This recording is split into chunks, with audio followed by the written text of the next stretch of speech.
Welcome to Family Basics 101. I'm Dr. Bruce McClure, the local minister at the Prince George's Church of Christ, and we're located at 7800 Central Avenue in Landover, Maryland. This week, we're focusing on a very simple topic that focuses on just understanding the various seasons that we find ourselves in life. And it really is immaterial who the individual is, their walk in life, their status in life. Uh, there is a more challenging season than what appears to be at other times in an individual's life. So, throughout this week, we're going to focus on that most challenging season. And as we mentioned on yesterday, according to the National Weather Service, we all go through those various seasons in life. Uh, and the other component is we're never consulted about whether or not we want to be in a certain season in life. They just happen. And when we're in it, we are in it. And as long as that season takes place, we just kind of prayerfully encourage each other.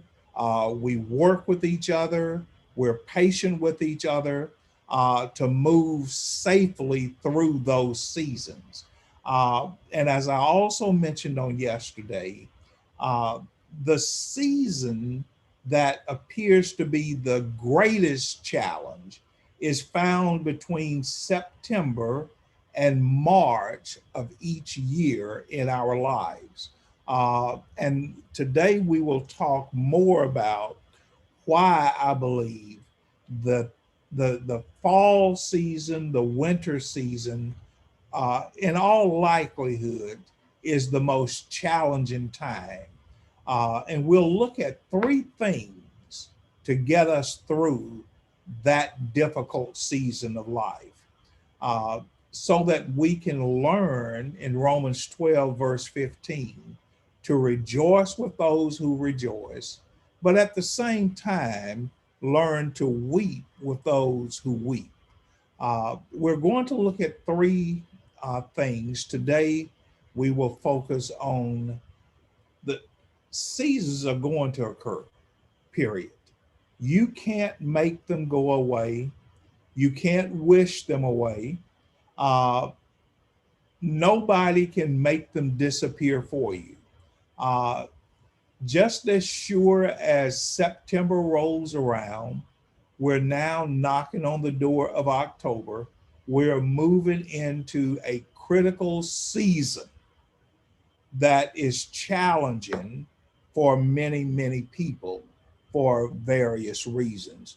Let me go back and show you some of the reasons why I think this is a challenge. Uh, there's Veterans Day between September and the spring. There's Thanksgiving Day.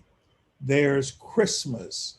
There's New Year's, Valentine's Day, Easter, Memorial Day. All of those different holidays come up between September and May. Well, compound that with the idea that with each one of those days, it's normally something that triggers a memory uh, dealing with family, dealing with somebody that's close, which also triggers the concept, well, I want to be with family. I want to be with somebody that's close. I want to be with someone that's meaningful in my life. And then when you look at even the map of the National Weather Service, these are the shortest days of the year.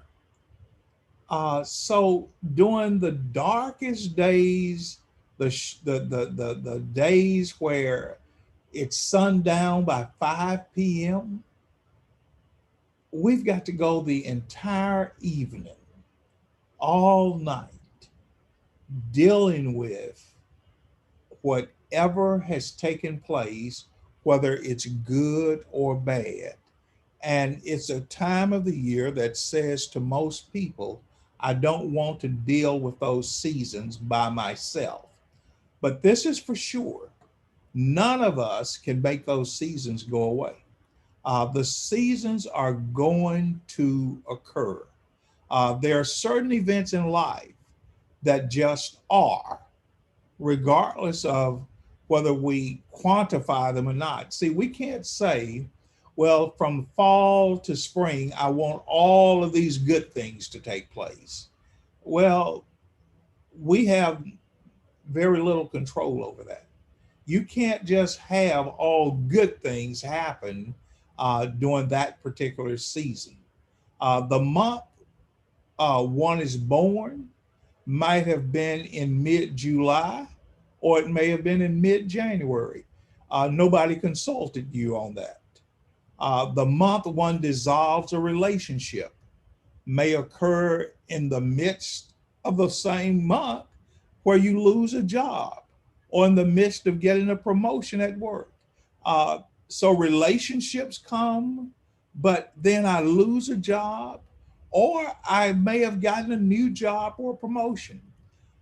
No matter what happens, the season remains the same. The month a major health challenge arises can be on Independence Day, or it can be on D-Day. Uh, our health is not dictated by the season of the year. But the most challenging time seems to be when we are in that fall and winter season. Our mobility is restricted and we feel more confined. Uh, so it's a challenge. You may have heard this term before, seasonal affective disorder. And it's really a phenomena that takes place typically between fall and spring. Just as certain as the seasons, so also are the feelings one might experience. Right now, moving into October, you may or may not be feeling a certain way in anticipation of those times, whether they are Veterans Day, if you have been in the military, or somebody in your family. You can be feeling a certain type way even about Thanksgiving coming up. This is a phenomenon. You might feel a certain type way about Halloween, and you don't even acknowledge Halloween. But the reason is because you know once you cross that threshold away from Halloween, then all of those other more memorable days are going to start flooding in. Whether it's Thanksgiving, whether it's Veterans Day, whether it's D-Day, all of those days, you know, once we cross that threshold away from Halloween, that's when the floodgate opens up. Overarching indicators of seasonal affective disorder might be oversleeping, changes in appetite, weight gain, fatigue, and low energy. Now, the specific symptoms will be the focus of our presentation on tomorrow. The majority of the symptoms manifest themselves between early fall and early spring. And I just want you to be aware that we are moving into a season that we can't make go away. We're moving into a season that will impact our relationships with ourselves, that will impact relationships with others, and prayerfully, it will not, but it could potentially impact our relationship with God. Night comes whether we like it or not. It's a season, but it doesn't necessarily have to control us because night comes and then daylight comes. Now, night may come earlier in the dark seasons of fall and winter, but nonetheless, daylight still shows up. In the book of John, chapter 9, I thought this would be a great story to help us understand this theologically. As Jesus was walking along, he saw a man who had been blind from birth. Rabbi, his disciples asked him, why was this man born blind? Was it because of his own sins or his parents' sins? It was not because of his sins or his parents' sins, Jesus said. Let me encourage you through this season we're about to enter into. It doesn't have to be because of anybody's sins. Sometimes it just happens. It's not driven by, if I had not done this, if I had done that, then I wouldn't be going through this seasonal affective disorder. Sometimes life just happens. And whether we concede it or not, whether we understand it or not, whether we believe it or not, it doesn't always have to be a situation where we're pointing a finger either at ourselves or at someone else. Jesus said it was not because of his sins or his parents.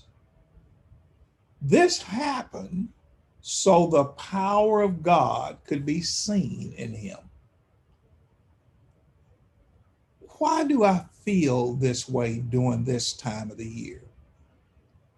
Well, maybe if I had worked on my relationship more, maybe if I had given more attention to my health, maybe if I had been more accountable with my finances, maybe if I had built better friendships, well, maybe, but maybe not. Sometimes in this season of darkness, of feeling alone, it just happens. And in all likelihood, like the blind man's story, we can blame ourselves or we can fault others. And the reality is, sometimes life just happens. Therefore, we must quickly carry out the task assigned to us by the one who sent us, because the night is coming, and then no one can work. Another encouragement, if there's such a thing as encouragement, this happens to everybody at some point. There will come a time, if it hadn't already, that if you're feeling a certain way now, there will come a time when somebody else will feel just like you're feeling. None of us are immune from this. But Jesus says, while I am here in the world, I am the light of the world. The application I like to make with that is, while you are not in that season of darkness, while you're not in that slump, that sense of being alone, do the maximum with the season of light. Jesus said, while I am in the world, although there are people that are dealing with struggles in the world, Jesus said, I'm going to do all I can to brighten their day. That's why he's healing the blind man. I'm going to do all I can to encourage them through their dark seasons. So while we may not be in the dark season that you might be in, then it's our responsibility, or it's your responsibility, to help those who are in the dark season. Because there's going to definitely come a time when we are all going to go through the darkness. Rejoice with those who rejoice and weep with those who weep. Why should we weep with those who weep? Because one day we're going to need someone to weep with us. We're going to need someone to say, as we move into this period from September through May, boy, I know what you're going through. I lost a loved one in the military. I know what you're going through. Thanksgiving, November was a dark month for me once upon a time. For me personally, it was around Thanksgiving that my mother died back in 1987. And it took a few years for me to really learn to celebrate again in a very optimistic, positive way, Thanksgiving. See, we're all going to be there one of these days. Christmas, let's enjoy it while we can, because inevitably something is going to happen. And we're not going to be as excited as we used to be. New Year's, let's enjoy it while we can, because there may come a time when we're not as pleasant around New Year's, when we've gone through sickness, or we've gone through some type of financial woe, or we've lost a loved one, whatever the case might be. So let's learn to rejoice, but let's also learn to be compassionate toward those who are struggling through this season of the year. We're coming into it now, and let's be alert to people around us, and let's be caring and compassionate to people around us. Join me again tomorrow, and we'll do part 3 of this series that I believe will bless us and encourage us. We're going to look at the seasonal attire and attitude, uh, because there are things that goes with it, and you can recognize the garments, you can recognize the attitudes. And I've got a list of about 10 different recognition tools that you'll be able to see, and you'll know without a doubt that I'm in this season, or you'll know without a doubt they are in this season. I'll see you back in class again tomorrow. Don't be late, and don't skip class.